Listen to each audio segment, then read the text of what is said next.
Hi everybody, this video is all about how to slide one.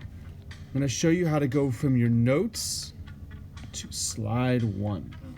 Everything on slide one has to do with the experimental question. Every question you answer, every step you take, every box you fill connects to slide one. So, first thing you're going to do is fill in your independent variable.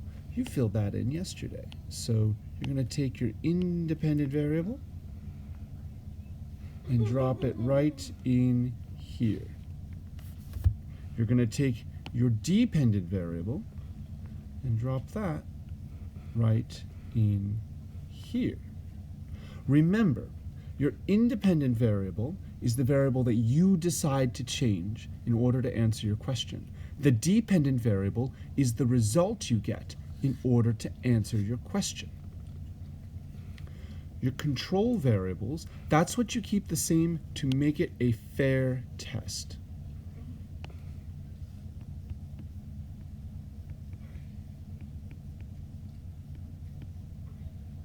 And finally, your hypothesis. Remember, your hypothesis is going to do three things.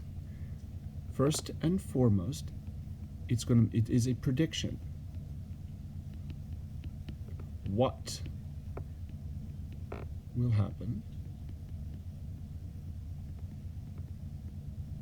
How will you know?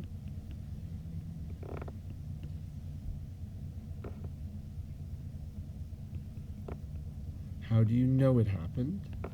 And finally, why do you think it's going to happen?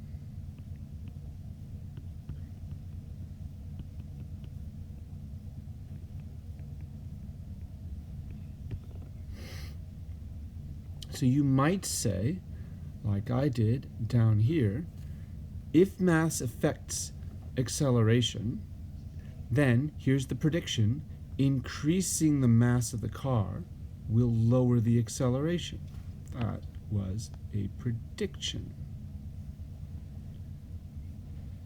And it's how I know at the same time. I'm going to get lower acceleration. Because I know it's harder to move heavy objects than lighter objects. Because I've done this experiment, because I've seen other experiments like this. Because I believe this will follow the predictions from Newton's second law. Finally, you're going to take your data table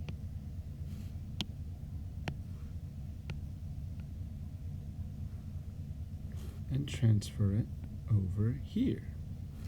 You can always add another level. You can always and then you can always also change these fields if you need to. But I have them set up for you so that you have time, velocity, and acceleration. Average time, average velocity, average acceleration.